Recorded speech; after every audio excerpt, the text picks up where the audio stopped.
अजानुलम्बितं भुजौ कनकवदातौ संकीर्तने कपितरौ कमलायताक्षौ विश्वम्भरो द्विजवरो युगधर्मपालौ वन्दे जगत्प्रियकरौ करुणावतारौ नमस्त्रिकाल सत्याय जगन्नाथ सुताय च सभृत्याय सपुत्राय सकलत्राय ते नमः।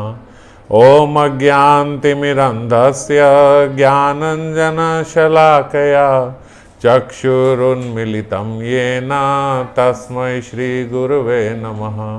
श्रीगौरङ्गा नित्यानन्द श्री अद्वैत चंद्र गदाधर श्रीवासादि गौरभक्तवृंद वाञ्छाकल्पतरुभ्यश्च कृपा सिन्धुभ्येव च पतितानां पावनेभ्यो वैष्णवेभ्यो नमो नमः। हरे कृष्णा कृष्णा कृष्णा हरे हरे हरे राम राम राम हरे हरे।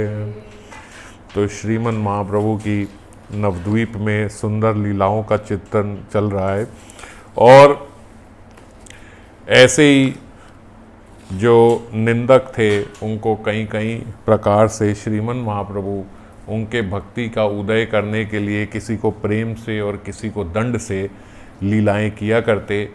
एक गोपाल चपाल नाम के भी निंदक थे जो श्रीवास आंगन में जाके जब उन्होंने देखा कि यहाँ हमारा प्रवेश नहीं है तो उन्होंने श्रीवास आंगन में उन सब भक्तों की जो भीतर संकीर्तन किया करते कि उनकी अकीर्ति हो, उनका नाम खराब हो, इसलिए काफ़ी जगहों पे और काफ़ी भक्तों को आसपास सबको, क्योंकि देखिए जो लोग बाहर थे ना, जो श्रीवास आंगन के बाहर थे, वो भी एक मिक्स्ड क्राउड था। कुछ तो उसमें निंदक थे, जो निंदक थे वो तो निंदा किया करते कि भाई ये अंदर भजन नहीं करते, न जाने क्या क्या करते हैं, स्त्रियों को ले जाते हैं और हरि बोल करते हैं और व्यभिचारी हैं और ये सब हैं, इस प्रकार की बातें करते। कुछ लोग उनमें से निंदा नहीं करते, वो भक्ति थे जो बाहर थे, क्योंकि बाहर जो रह जाते, ऐसा नहीं कि सारे निंदा वाले बाहर रह जाते, अंदर तो बड़े क्लोज भक्त जाते। तो जो भक्त बाहर रह जाते, वो लोग जो निंदा करने वाले थे वो उनसे चिढ़ते और निंदा करने वालों को गाली देते। वो बोलते कि आप लोगों की वजह से श्रीमन महाप्रभु को द्वार बंद करके लीला करनी पड़ती है, अगर आप लोग निंदा ना करो तो श्रीमन महाप्रभु बाहर खुले में सबके साथ संकीर्तन किया करें, पर तुम कुछ लोगों की वजह से हमें भी श्रीमन महाप्रभु के संकीर्तन का आनंद नहीं मिलता, हमें भी श्रीमन महाप्रभु की लीलाएं देखने का आनंद नहीं मिलता। इस प्रकार वो उनको खराब बोलते जो निंदा करने वाले थे। तो उन लोगों को जो बाहर श्रीमन महाप्रभु की साइड हैं, भक्त हैं और लेकिन बाहर हैं, श्रीवास आंगन के नहीं है, उनको जो निंदक हैं अपनी तरफ लेने के लिए इस प्रकार का प्रचार करते हैं कि ये अंदर गलत काम करते हैं, आप भक्त हो, आप भोले भाले भक्तों को ये लोग बेवकूफ़ बना रहे हैं और वो तो बहुत चालाक है जो निमाई है और निताई उसके साथ और मिल गया है, ये दोनों इस तरीके की बातें करते। तो एक बारी गोपाल चपाल नाम के जो वहाँ पे नवद्वीपवासी थे, उन्होंने क्या किया कि रात को जाके श्रीवास आंगन के बाहर जो चंडी पूजा के लिए इस्तेमाल होने वाली चीज़ें हैं वो सारी सामग्री रख दी, लाल काली बिंदियाँ वगैरह, सिंदूर रख दिया और मांस भी वहाँ पे रख दिया पशु का, और मदिरा की बोतल वगैरह सब ये सब रखा है। और सुबह के समय जब उनका संकीर्तन समाप्त होता और सब बाहर आने को होते, उस समय वहीं पे उनका झुंड खड़ा हो गया और जोर जोर से वो लोग वहाँ पे बोलने लगे, ये देखो क्या सामग्री मिली है। अब दिखा किनको रहे हैं, वो लोग जो निंदकों को गाली दिया करते कि भाई तुम्हारी वजह से हमें अंदर, देख लो तुम चाहते थे अंदर जाना, ये देखो यहाँ पे क्या होता है, ये लोग क्या करते हैं अंदर, ये देखो ये जब बाहर निकले हैं तो मांस निकला इनके यहाँ से, मदिरा की बोतल निकली, ये निकली, इस प्रकार से जोर जोर से चिल्लाने लगे। अब जो भक्त लोग थे वो भी समझ गए, वो ऐसा तो नहीं है कोई बच्चे हैं, वो भी समझ गए कि ये क्या कर रहे हैं। और कुछ लोग आके ऐसे देखने लगे कि भाई हो क्या रहा है, देखें तो सही। जैसे कुछ लोग होते हैं ना न्यूट्रल है, तो वो देखना चाहते हैं कि क्या हो रहा है क्या नहीं, इस तरीके का तमाशा देखना चाहते हैं। तो वो लोग भी वहाँ पे आगे खड़े हो गए। तो बोलते जैसे ही श्रीवास पंडित बाहर निकले, श्रीवास पंडित ने देखा क्या कोलाहल हो रहा है, ये सब बातें चल रही हैं। अचानक से श्रीवास पंडित जोर जोर से चिल्लाने लगे, हाँ हाँ हम यही करते हैं, हमें बख्श दो, हम चंडी पुजारी हैं, हम यही करते हैं, हम चंडी की पूजा करते हैं, हम रात को मदिरा पीते हैं। हाँ इन्होंने, ये सही है, ये सारी सामग्री मेरी ही है, मेरे से गलती से ये बाहर रह गई, मैंने मंगवाई थी, किवाड़ जल्दी बंद कर दिए इसलिए वो बाहर ही रख के चला गया, ये सब मेरी। अब तुम्हें समझ में आ गई कि मैं वैष्णव नहीं हूँ, मैं चंडी पुजारी हूँ। अब तो निंदा करना बंद कर दो, क्योंकि तुम तो वैष्णवों की निंदा किया करते हो, हम वैष्णव है ही नहीं, हम तो यही हैं, हम यही सब क्रियाएं करते हैं। बोलते जितने भक्तगण थे, जब उन्होंने देखा कि श्रीवास पंडित इस तरीके से बोल रहे हैं, जो कुछ थोड़ा बहुत भी उनके भीतर संशय था वो भी खत्म हो गया और सब अपने अपने काम चले गए कि ये निंदकों का कार्य है, पागल हैं। और श्रीवास पंडित को सब भक्तों ने बोला आप शांत हो अंदर, और खुद ही वो सारा सब जो बाहर भक्त थे उन सब ने वो सारी सामग्री वहाँ से हटाई, साफ किया और गाय के गोबर से लीपन करके सारा स्थान पवित्र कर दिया। तो जो निंदक थे, अब वो सब निंदक लोग देख के बड़े ऐसे हो गए कि यार ये भी विफल हो गया। पर अब उन लोगों का जो धीरे धीरे जो द्वेष है वो बढ़ता जा रहा था, क्योंकि महाप्रभु की जो ख्याति है, महाप्रभु का जो संकीर्तन है, वो नित्यानंद प्रभु के अब नवद्वीप में प्रचार करने से बड़ी तेजी से फैल रहा था। तो घर घर में संकीर्तन हो रहा था, घर घर में संकीर्तन हो रहा था। श्रीमन महाप्रभु जैसे ही अब सुबह के समय, भोर के समय संकीर्तन प्रारंभ करके संकीर्तन जब बाहर निकलते समाप्ति के समय, तो उस समय बोलते बड़े सारे भक्तों की भीड़ लग जाती, सब हार लेके आते, फूल लेके आते, श्रीमन महाप्रभु को अलग अलग प्रकार से ऑफरिंग करते। तो ये देख के निंदकों का हृदय और सड़ता कि अब तो इतना हो गया कि अब जब ये सुबह निकलते तो एक पर्सनैलिटी की तरह, जैसे कोई कितने बड़े संत भगवान निकल रहे हो, इस प्रकार से निकलते। और जब वो निकलते तो वो सब ऐसा कुछ श्रीमन महाप्रभु से प्रार्थना करते कि कुछ आप हमें भी बताइए हम क्या करें। तो श्रीमन महाप्रभु जोर से हरिनाम संकीर्तन, जो हरिनाम संकीर्तन करते हैं वही वाला अपना जो महामंत्र है वो जोर से उस मंत्र का उच्चारण करते और सबको बोलते कि आप बस और कुछ भी नहीं कीजिए, आप केवल अपने घर पे रह के नाम जप कीजिए और एकांत में जब होते हैं तब अपना जप कीजिए, और संध्या के समय ऐसा कीजिए कि सब बस जैसे अपने एक मोहल्ले के 10-20 लोग बाहर आ गए, 10-20 घरों के लोग बाहर आ गए और बाहर आके ताली के साथ ही संकीर्तन कीजिए। तो 1 घंटा आधा घंटा शाम के समय, संध्या के समय संकीर्तन जरूर कीजिए, नियम से कीजिए, और बाकी टाइम अपने घर पे रह के जप कीजिए। ये निरंतर श्रीमन महाप्रभु रोज यही सबको आदेश देते और बोलते। धीरे धीरे यहाँ महाप्रभु भी ये बात बोलने लगे, नित्यानंद प्रभु भी घर घर जाके प्रचार करते थे। तो इसके फलस्वरूप अब नवद्वीप में ऐसा होने लगा कि बस शाम के 6 बजे और सब लोग अपने घर के बाहर आ गए और ताली के साथ संकीर्तन करना शुरू किया।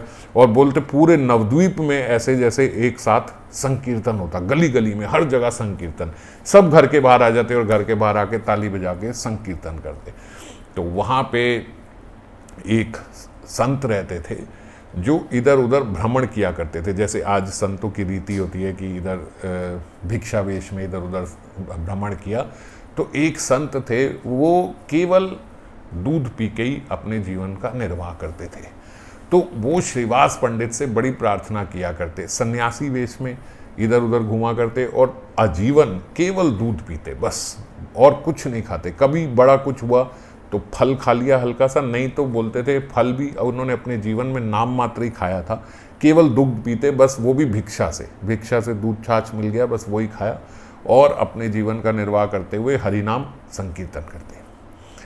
एक बार जब उन्होंने ये देखा कि नवद्वीप में अब ऐसा हो रहा है, तो उन्होंने श्रीवास पंडित को बोला कि प्रभु हमारे को भी प्रभु का वो रात की संकीर्तन की झांकी दिखा दो, जो प्रभु नृत्य करते हैं वो दिखा दो। उन्होंने कहा भाई सुबह तो श्रीमन महाप्रभु जब बाहर निकलते हैं तब सब लोग आया करते हैं, आप भी आओ। बोले प्रभु वो तो देखा, पर वो झांकी देखनी है जो श्रीमन महाप्रभु भीतर रह के जो नृत्य करते हैं वो नृत्य देखना है। तो श्रीवास पंडित ने बताया अपनी सास का इंसिडेंट कि भाई ऐसे ऐसे हमारी सास आ गई थी और श्रीमन महाप्रभु बड़े क्रोधित हुए थे और उन्होंने फिर डांटा, तो मैंने उनको बालों से पकड़ के बाहर निकाल दिया था। तो आप इसलिए ये मत समझो, अंतर्यामी हैं श्रीमन महाप्रभु, सब पता लग जाता है उन्हें, ऐसा नहीं है कि मैं आपको कहीं छुपा दूंगा, ये मुझसे नहीं हो पाएगा। ठीक है, अब अगले दिन फिर वो आ गए संत, फिर श्रीवास पंडित से प्रार्थना करने लगे। उन्होंने फिर थोड़ा प्यार से, अब सीधा इसलिए कठोर शब्दों में मना नहीं कर सकते क्योंकि वो भी संत हैं, वो भी सन्यासी वेश में हैं, और वो भी जानते थे श्रीवास पंडित की आजीवन बस दुग्ध ही पीते हैं, वो जानते थे उनको। इसीलिए वो श्रीवास पंडित को बार बार प्रार्थना किया करते, 3 बार 4 बार 5 बार करी। अब श्रीवास पंडित का भी कोमल हृदय था, उन्होंने कहा कि ठीक है मैं ऐसा करता हूँ भाई। उन्होंने अपने आप को भी, जैसे होता है ना हम अपने आप को कन्विंस करते हैं कि कुछ गलत थोड़ी कर रहा हूँ, तो उन्होंने कहा वैसे तो ठीक ही है, ये तो एक तरीके से अधिकारी हैं ही श्रीमन महाप्रभु का नृत्य देखने का। देखो ना, आजीवन दुग्ध पे रहे हैं और हरि नाम भी करते हैं और इधर उधर भ्रमण करते हैं, कोई इनके भीतर लोभ नहीं है, लालच नहीं है।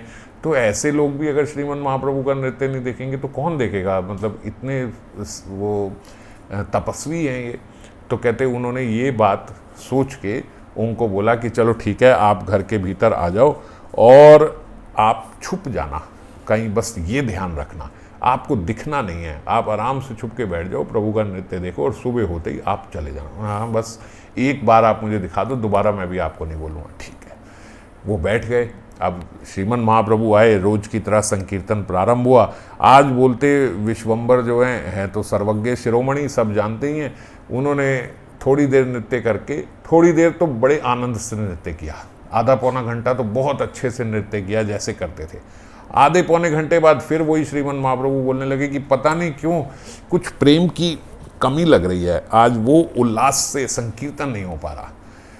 अब देखो, जब कारण नहीं पता था तब तो श्रीवास पंडित इत्यादि सब बोल देते थे कि नहीं प्रभु ऐसा तो कुछ नहीं है, कुछ भी नहीं है, क्योंकि तब उन्हें भी नहीं पता होता था। अब श्रीमन महाप्रभु से छुपा तो लिया पर झूठ तो नहीं बोल सकते ना।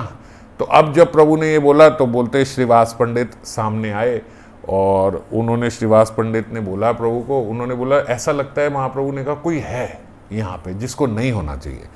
तो बोलते श्रीवास पंडित आए, श्रीवास पंडित ने बोला प्रभु कोई निंदक तो, और कोई निंदक या कोई विमुख ऐसा तो कोई नहीं है यहाँ पे।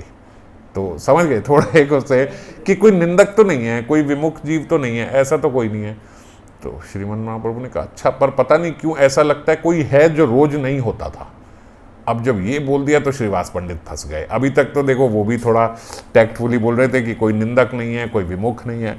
तो उन्होंने बोला हाँ प्रभु ऐसा है कि एक बड़ा ही एक प्रिय ब्राह्मण हैं, बहुत बड़े तपस्वी हैं, सारा जीवन अपना दूध पी के ही उन्होंने व्यतीत किया है, और वो मुझे प्रार्थना कर रहे थे। बोलते एकदम प्रभु क्रोधित हो गए और क्रोध से बोला बाहर निकालो उसको, यहीं पे अभी बाहर निकालो। क्या सोचता है वो कि ये तप करके क्या मुझे पाया जा सकता है? अरे कौन सा तप किया था गोपियों ने, जरा बताओ गोपियों ने क्या तप किया था जो उन्होंने मुझे पा लिया?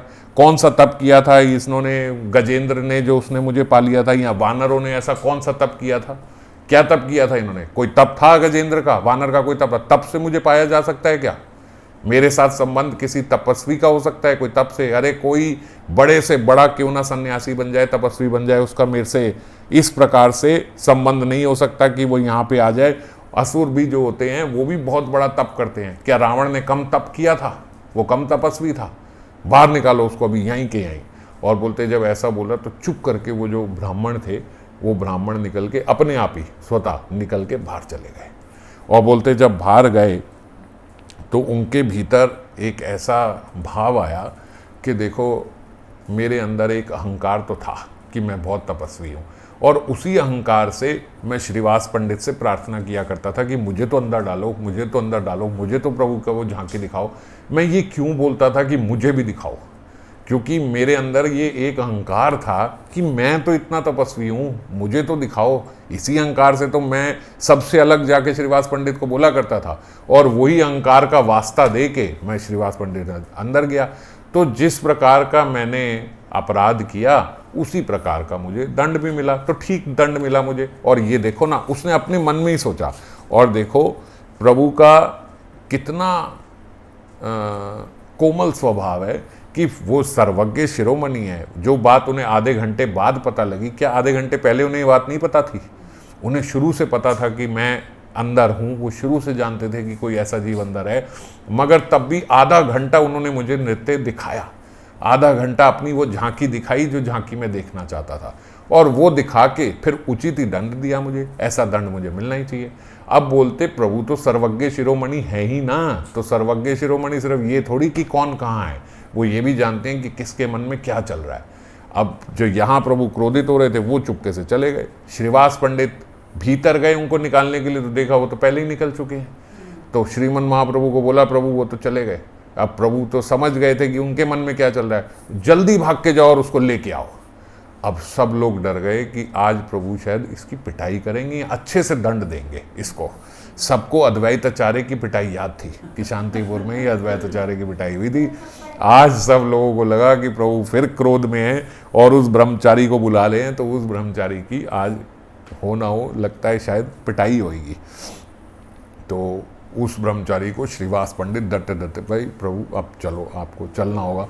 तो वो जब लेके भी आ रहे थे उन्होंने बोला, अगर महाप्रभु मुझे दंड देंगे इस बात का मुझे कोई शोभ नहीं है, मैं बहुत खुश हूँ, बड़े आनंद की बात है कि श्रीमन महाप्रभु दंड देने के लिए भी मुझे बुला रहे हैं, मतलब मेरे को देखेंगे, मुझे स्पर्श करेंगे, ये आनंद तो मुझे मिलेगा ही। तो दंड देने, सबसे बड़ा दंड तो मेरे लिए ये होता है श्रीमन महाप्रभु मेरे को आज के बाद कभी देखते ही नहीं और दिखते ही नहीं, मुझे जाने देते, दोबारा देखने का सौभाग्य दे रहे। अरे दंड के बहाने ही सही बुला तो रहे हैं। उनके मन में ये था।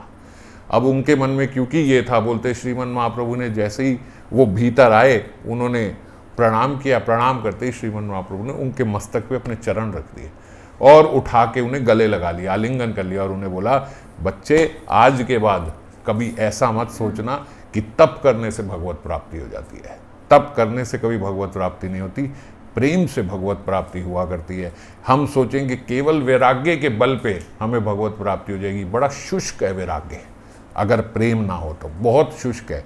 इसीलिए कुछ लोग ऐसा सोचें कि हम लोग साधना कम कर लें लेकिन अपना वैराग्य उच्च कोटि का रहे। तो वैराग्य जो होता है ना वो बड़ी जल्दी दिखता है लोगों को इधर, पर भगवान को नहीं वैराग्य स्पर्श करता, भगवान को प्रेम स्पर्श करता है। प्रेम में वैराग्य स्वतः उत्पन्न हो जाता है, जीव को पता ही नहीं लगता कि मेरा वैराग्य हो रहा है। असल वैराग्य वो होता है जो वैराग्य किया जाता है, वो वैराग्य कभी प्रभु जी को, भगवान को स्पर्श नहीं करता। श्रीमन महाप्रभु, आप बात समझ गए, वैराग्य क्या है कि आप तो प्रेम के रास्ते पर चले, अब हम जैसे हम भक्ति के रास्ते पर चले तो अपने आप से प्याज छूट गया, लहसुन छूट गया, ये सब छोड़ दिया, वो बाहर का ज़्यादा खाना छूट गया, बाहर घूमना छूट गया, कपड़े ज़्यादा बाहर के खरीदने का शौक नहीं रहा, ये स्वतः हो गया। ऐसे नहीं हुआ कभी कि भक्ति करनी है तो ठीक है आज से मैं बाहर के कपड़े नहीं पहनूंगा, आज से मैं बाहर घूमने नहीं, मैं कभी हिंदुस्तान के बाहर नहीं जाऊंगा, मैं ये नहीं करूंगा, अब तो भगवान की प्राप्ति होगी। ऐसे कोई भगवान की प्राप्ति नहीं होगी और ये कोई वैराग्य नहीं है। ये तो धीरे धीरे धीरे धीरे भजन करते करते जब भक्त को ये बात समझ में आती है, क्या फ़ायदा यार इतना सब बाहर जाए, क्या फ़ायदा यहाँ सब जगहें घूमने का, क्या फ़ायदा ये अमेरिका ऑस्ट्रेलिया जाने का, इस प्रकार से जब उसका चिंतन, तो वैराग्य से नहीं हुआ, उसको ये सब चीज़ें बेकार लगने लगी। क्या फ़ायदा, क्या हुआ इससे, क्या होगा ये सब करने से, ऐसा जब हुआ तो ये समझ गए ये वैराग्य नहीं, ये प्रेम है, ये उसकी समझ है, ये उसकी विजडम है, ये उसका विवेक है कि वो इन सब चीज़ों से हट गया। तो यही श्रीमन महाप्रभु ने उनको समझाया कि आप सोचो कि इन सब चीज़ों से मेरी प्राप्ति हो जाती है, तो ये तप से मेरी प्राप्ति नहीं होती। श्रीमन महाप्रभु को शिरोधारे उन्होंने उनको दंडवत करके ये बात समझी और बहुत बहुत अनेकों अनेक धन्यवाद करके हरिध्वनि करते हुए बोलते, फिर वो ब्रह्मचारी ठीक से उसके बाद ठीक सुचारू रूप से, हालांकि ऐसा कहीं वर्णन नहीं आता कि फिर उन्होंने जाके बाहर जाके खाना खाया कि चलो अब खा लेता हूँ, बात वो नहीं है, बात खाने या ना खाने की नहीं है, बात इसके प्रचार की है जो उन्होंने किया, जो उनका दिखा, जिसके कारण कि मैं केवल दुख पे रहता हूँ, इस अभिमान की है, ये अभिमान हटाना होगा। अब ये हटा के भजन करने लगे तो बस फिर कितने सारे संत महात्मा ऐसे हैं, कितना आजीवन उबली हुई सब्जियां खा रहे हैं, आजीवन खाली चावल पे बिता रहे हैं, आजीवन खाली फलाहार रह रहे हैं, हमें पता भी नहीं है क्योंकि ये उनकी यूएसपी नहीं है, ये उनकी मुख्य प्रदर्शन करने वाली बात नहीं है कि मैं केवल फल पे रहता हूँ। अब वो तो फल पे रहते हैं और कुटिया के भारी लिखवा दिया फलाहारी बाबा। अब जब लिखवा दिया फलाहारी बाबा तो ये जगत का आकर्षण तो होगा लेकिन भगवान का आकर्षण नहीं होगा। तो इसीलिए ये तप का कोई विशेष, तप का ऐसा नहीं है कि आप अपने आप को वैराग्य दिखा के भगवान को, वैराग्य दिखा के आप इस सृष्टि का आकर्षण कर सकते हो, भगवान का आकर्षण नहीं कर सकते। भगवान का संबंध तो केवल प्रेम से ही है। तो इनके माध्यम से श्रीमन महाप्रभु ने सबको ये संदेश दिया कि वैराग्य तो स्वतः उत्पन्न होता है। इस प्रेम के मार्ग में, भक्ति के मार्ग में वैराग्य स्वतः उत्पन्न होता है। वैराग्य को दिखा के भगवान को आकर्षित ना किया जा सकता है, ना कभी किया जाएगा। तो सब लोग जो हैं इस बात को समझ के, जो स्त्रियां हैं हुल्लू ध्वनि करने लगी और जो पुरुष भक्त थे वो सब हरि बोल करके जोर से प्रभु का स्वागत करने लगे। ऐसे ही बोलते संकीर्तन चलता रहा। जो निंदक थे उनकी ईर्ष्या द्वेष और बढ़ता रहा। तो अब उन द्वेषियों ने सोचा कि क्यों ना जाके इनका ऐसे तो कभी ख़त्म होगा नहीं, बल्कि अब देखो पहले जो कम हुआ करता था, अब हर रोज़ शाम को 6 बजे इतनी तेज संकीर्तन होता है, सब लोग ताली बजा के बाहर संकीर्तन करते हैं, गली गली मोहल्ले में संकीर्तन हो रहा है। तो उन्होंने सोचा, अब मुट्ठी भर लोग रह गए जो इस प्रकार द्वेष किया करते थे, तो उन्होंने सोचा ये बात जाके अब चांद काजी को बतानी चाहिए। चांद काजी उस समय में जैसे आज हमारे यहाँ पे चीफ मिनिस्टर टाइप होते हैं, इस तरीके से चांद काजी थे। तो उस राज्य को देखा करते थे, मतलब राजा के नीचे जो अलग अलग राज्यों को देखते हैं उस प्रकार से चांद काजी थे। तो उस समय मुगल राज ही था, ये सब जो मुगलों का ही था जो। तो चांद काजी ने को अब ये सब गए, सारा बताया। क्या बताया? बोलते चांद काजी को उन्होंने बोला कि महाराज गए, पता है कैसे चांद काजी के घर? सारे लोग दिन में गए और दिन में हाथ में एक एक दीपक लेके गए चांद काजी के घर में। चांद काजी ने बोला भाई ये कौन सा मजाक हो रहा है, दिन के समय आए और दीपक लेके आए। बोले महाराज आपके जो राज्य है उसमें इतना अंधेरा पड़ गया है, इतनी अंधेर नगरी हो गई है कि यहाँ तो दिन में भी दीपक लेके घूमना। अच्छा क्या अंधेर नगरी हो गई? बोले आपको पता नहीं लगता, आप किस प्रकार के मुसलमान हो, आपका ये जो है ये सारा हिंदू राज्य बनता जा रहा है। बोले आप तो खुद हिंदू हो। बोले भले हम हिंदू हैं, लेकिन हमारे ही जो वर्ग के लोग हैं वो लोग बड़ा अनाचार कर रहे हैं, स्त्रियों को अंदर ले जाते हैं, रात को किवाड़ बंद करते हैं, जोर जोर की हरि बोल करते हैं और ना जाने क्या क्या व्यभिचार करते हैं। आपके राज्य में ये सब हो रहा है, और तो और इतनी तेजी से धर्म परिवर्तन हो रहा है कि आपके धर्म के लोगों से भी संकीर्तन कराया जा रहा है। अब जब ऐसे बोला जाएगा तो चांद काजी भी कोई अच्छा व्यक्ति तो था नहीं, वो और भड़क गया। अच्छा ऐसा क्या हो रहा है? बोले देखो आपके वो जो हरिदास थे वो आप ही के धर्म के थे और धर्मांतर करके उनको वहाँ ले गए। आप तो भले हो, धर्मांतरण अभी कर नहीं रहे अपने राज्य में, बल्कि वो करते जा रहे हैं और धीरे धीरे आप लोग तो ख़त्म हो जाओगे एकदम। चांद काजी ने बोला अच्छा अगर ऐसी बात है तो कल ही देखता हूँ। और कल जो है अगले दिन चांद काजी बोलते अपनी पूरी फौज के साथ लेके आया, क्योंकि राजकीय फौज भी उसके साथ होती थी चांद काजी के। तो बोले लेके आया और जहाँ जहाँ संकीर्तन होते हुए देखा, अब शाम को तो घर घर संकीर्तन हुआ करता था, बोले जाके वैष्णवों के खोल तोड़ दिए, उनके मंजीरे उठा के बाहर गलियों में फेंक दिए, गऊओं को लेके हत्या करने लगे, वैष्णवों को पकड़ के उनकी चोटियां काटने लगे और बड़ा अनाचार उस दिन उन्होंने अपने सिपाहियों के साथ नवद्वीप में फैलाया। बहुत अनाचार, सबका संकीर्तन, और सब जगह जाके जोर से डंके की चोट पे बोला कि आज के बाद अगर कहीं मुझे संकीर्तन सुनाई दे गया तो वो संकीर्तन करने वाले का या तो उसको गौ मांस खिला के कलमा पढ़वा के उसका धर्मांतरण कर देंगे, नहीं तो अगर वो ये सब नहीं करेगा तो उसको वध कर दिया जाएगा, उसको फांसी लगा दी जाएगी, इस प्रकार से। तो इसीलिए ये सब संकीर्तन बंद करो। सारा संकीर्तन सब भय के कारण बंद कर दिया, क्योंकि खोल वोल सब तोड़ दिए, फेंक दिए और इस तरीके से बोला। तो जितने वैष्णवगण थे, कई वैष्णव की चोटियां काट दी, सब करा, सब वैष्णवगण एकत्रित होकर श्रीमन महाप्रभु के पास गए कि ऐसे ऐसे चांद काजी आए थे। बोलो जैसे ही श्रीमन महाप्रभु ने सुना एकदम क्रोधित होके जोर से हुंकार करी, और हुंकार करके जैसे उनका भगवत आवेश प्रकट हो गया श्रीमन महाप्रभु का, और भगवत आवेश प्रकट करके उन्होंने बोला मेरा ये हुआ ही जन्म किस लिए है? ये जन्म मेरा हुआ है संकीर्तन करने के लिए, ये जन्म मेरा हुआ है इस युग में संकीर्तन प्रारंभ करने के लिए। ऐसा कौन है जो हमारे यहाँ संकीर्तन छोड़ता है? महाराज चांद काजी है। कौन है ये चांद काजी? बताया ये ऐसे ऐसे ये आए थे यहाँ पे करे संकीर्तन आरंभे मोहर अवतार, जोर की श्रीमन महाप्रभु ने भगवत आवेश में बोला कि संकीर्तन आरंभ करने के लिए मेरा ये अवतार हुआ है, मैं देखता हूँ कौन चांद काजी है। नित्यानंद को बुलाया, नित्यानंद सावधान आओ, और आज रात को, आज शाम को हम लोग यहाँ पे नगर संकीर्तन करेंगे। और बोलते उसी दिन से पहली बारी नगर संकीर्तन प्रारंभ हुआ। आज तक नगर संकीर्तन नहीं हुआ था। आज तक तो सबको श्रीमन महाप्रभु अपने अपने घर के बाहर आके कीर्तन करने को बोलते थे, खुद भी बंद किवाड़ में कीर्तन करते थे, यहाँ कहीं बैठ के कीर्तन कर। आज बोलते नगर संकीर्तन होगा। तो जितने सब भक्त से सब भक्तों ने श्रीमन महाप्रभु से पूछा, प्रभु हमारे लिए क्या आज्ञा है बोलो। बोले सब अपने अपने घर जाओ और शाम के समय सब एक एक मशाल लेके आना। और क्या करना होगा? बोले एक हाथ में मशाल पकड़ लेना और दूसरे हाथ में तेल का पीपा या जो भी तेल का कटोरा, ये सब पकड़ लेना और मशाल लेके मेरे साथ चलना, जरा चांद काजी के घर पे चलेंगे। सब लोग बड़े उत्साहित हो गए। बोले एक एक घर में अगर 2 पुत्र एक पिता हैं तो बोलते 3 मशाले सब बनानी तैयार कर दी उन्होंने। और बाकी सब स्त्रियां क्या करेंगी? बोला सब स्त्रियों को बोलो अपने घर के बाहर बंधन बार वगैरह सब केले के पत्ते इत्यादि लगा के सारे घरों को सजा दे और आज बहुत बड़ा संकीर्तन होगा, बहुत बड़ा संकीर्तन होगा, सबको बोल दो। पूरे बोलते अब जिस प्रकार जैसे राजा के आदेश से एक राज्य को सजा दिया जाता है, ऐसे बोलते नादिया में पूरा नादिया जगमगा उठा। शाम होते होते सब जगह दिए लगा दिए गए, बंधन बार लगा दिए गए, केले के बड़े बड़े पत्तों से जैसे सजाया जाता है ऐसे सजाया गया। सब ने बड़े बड़े फूल लेके अपने पास रख लिए कि हमारे यहाँ से जब संकीर्तन निकलेगा तो करेंगे। बोलते जैसे ही संध्या हुई उधर बोलते जैसे सूर्य ढला और एक सूर्य मानो वहाँ ढला होगा, यहाँ लाखों सूर्य उदय हो गए। सब ने अपनी मशाल लेके श्रीवास पंडित के आंगन में, श्रीवास पंडित के घर के बाहर वहाँ पे सब मशाल लेके खड़े हो गए।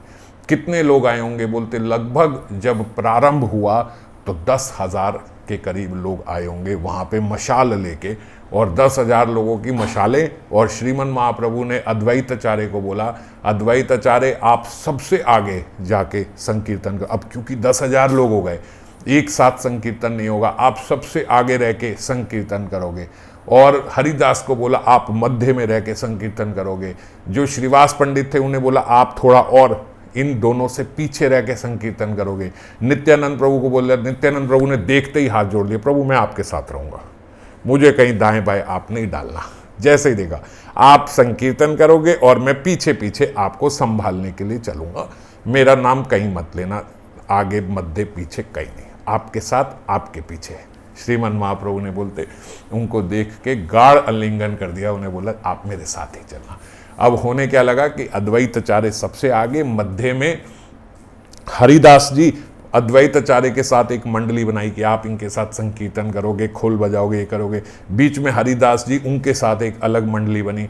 पीछे जो है सबसे श्रीवास पंडित, और श्रीवास पंडित के भी पीछे श्रीमन महाप्रभु नृत्य करते हुए और नित्यानंद प्रभु उनके पीछे उनके साथ साथ चल के नृत्य करते, संकीर्तन करते चलते। बोलते जब प्रारंभ हुआ था तो 14 खोल और 51 करताले, 51 लोग करताल बजा रहे थे और 14 खोल बज रहे थे। इस संख्या से तो प्रारंभ हुआ था जब 10,000 लोग थे। एक साथ 14 मृदंग जब बज रहे हों और 51 करताले बज रही हों तो कैसी ध्वनि होगी। उस ध्वनि के साथ बोलते प्रारंभ हुआ और सब लोग जो है मशाल भी पकड़े हुए और एक हाथ में तेल का पात्र पड़े हुए कि मशाल हमारी जलती रहे। इस प्रकार चलते चलते चलते बोलते गली मोहल्ले जोर जोर की हरि हराए नामा कृष्ण यादव आए कृष्ण, इस जोर जोर से हरे कृष्ण करता संकीर्तन प्रारंभ हुआ। करते करते करते बढ़ते बोलते जितनी गलियों से निकलता उतनी भीड़ और जमा हो जाती, जितनी गली और 10,000 से 20,000, 20,000 से 30,000, 40,000, 50,000, 60,000 लोग, इतने लोग, इतना जमघट। बोलते उस समय इतनी भीड़ हो गई थी कि अगर आप एक तिल का दाना भी फेंक दो तो वो मजाल है उसकी जो वो सड़क पे जाके नीचे गिर जाए, गिर नहीं सकता, इतनी भीड़। और बोलते पता नहीं दैव योग से ऐसा योग बना कि श्रीमन महाप्रभु सबको नजर आ रहे हैं। इतनी भीड़ में सब देख पा रहे हैं कि ये श्रीमन महाप्रभु संकीर्तन कर रहे हैं, सबको दिख रहा है। और देवता लोग भी बोलते उसके बाद आप 60,000, 70,000 देख रहे हो, उसके बाद बोलते गणना करें तो जितने पहुंचे वो 10 लाख के करीब लोग, 10 लाख लोग संकीर्तन करते हुए पहुंचे। बोलते ये कल्पना के बाहर है, कल्पना के बाहर। और अगर कोई सोचे, ग्रंथकार कह रहे हैं वृंदावन दास कि अगर आप सोचो कि नहीं ये तो अतिशोक्ति हो रही है, 10 लाख कहाँ से आएंगे, तो बोलते ये वही भगवान श्री कृष्ण है जिन्होंने द्वारका में 9 लाख महल ऐसे खड़े कर दिए थे एक सेकंड। तो आप ये मत सोचना कि अतिशोक्ति हो रही है, असल में 10 लाख लोग आ गए थे। और अभी तो वो बोल रहे हैं आप दूसरी बात बड़े ध्यान से सुनना। क्या बोलते? सबके एक हाथ में मशाल, दूसरे हाथ में पात्र तेल डालने के लिए। अब सबका मन करे कि संकीर्तन में नृत्य करें, जिस प्रकार इतनी जोर की संकीर्तन हो रहा है। तो बोलते वैकुंठ नीचे आ गया और सब चतुर्भुज हो गए। 2 हाथ से तो उन्होंने मशाल और पात्र पकड़ा हुआ और बाकी 2 हाथ से नृत्य करने लगे जोर जोर से, भुजाओं उठा के। इस प्रकार ऐसा आनंद बोलते नवद्वीप में इससे पहले नहीं देखा। और जब चांद काजी के घर पहुंचने लगे तो चांद काजी ने बोलते अंदर बैठे बैठे उसकी रूह कांप गई। अपने सिपाहियों को बोला क्या भूत आ गए हैं कि यहाँ पे इतनी तेज ध्वनि कहाँ से? वो हिंदुओं को भूत बोला करते थे। बोले ये भूत कहाँ से आ गए यहाँ पे और इतनी ध्वनि कहाँ से आ गई? बाहर जाके देखो। बाहर जाके देखा तो बोलते वो आए, वो बोले महाराज ऐसा लगता है कहीं आग लग गई है। सब मनुष्यों ने अपने आप को आग लगा ली है, क्योंकि मशाल ही मशाल दिखे और कूदती फांदती मशालें, कूदती फांदती आग दिख रही है, कुछ नजर नहीं आ रहा है। और ठीक से देख के आओ, ठीक से, क्योंकि वो घबराया हुआ है। ठीक से देखने गए तो बोले सिर ही सिर दिखे, जरा सैलाब आ गया। चांद काजी को जाके बोला महाराज बाहर सैलाब आ गया, सैलाब संकीर्तन का, अब कुछ नहीं हो सकता। चांद काजी ने बोला रास्ता बनाओ हमारे भागने के लिए, यहाँ से भागे। बोले महाराज आप अपना रास्ता छोड़ो, आपका एक बाल नहीं नीचे गिरने देंगे, इतनी भीड़ है वहां पे। चारों ओर से बोलते उन्होंने घेर लिया उनको, सबको चारों ओर से चांद काजी का घर घेर लिया और जोर जोर के संकीर्तन वहां पे हो रहा है। कुछ देर से उनका तो बोलते चांद काजी को तो बस भगवान की कृपा थी कि हार्ट अटैक नहीं हुआ जो वो वहां बैठे हुए, नहीं तो एकदम हालत खराब हो गई। और जितने लोग नीचे थे वो जोर जोर से आग लगा दो इस घर को, फोड़ दो इस घर को। अब ऊपर और हालत खराब, 10 लाख आदमी नीचे आ जाए, 10 आदमी नीचे आ जाए तो व्यक्ति की हालत खराब हो जाती है। 10 लाख व्यक्ति नीचे आके बोल रहा है आग लगा दो, फोड़ दो इनके घर को। श्रीमन महाप्रभु नित्यानंद ने कहा रुको, ऐसा कुछ नहीं करेंगे, कोई उपद्रव नहीं होगा, आप कोई उपद्रव नहीं करोगे, बैठो यहीं बैठो।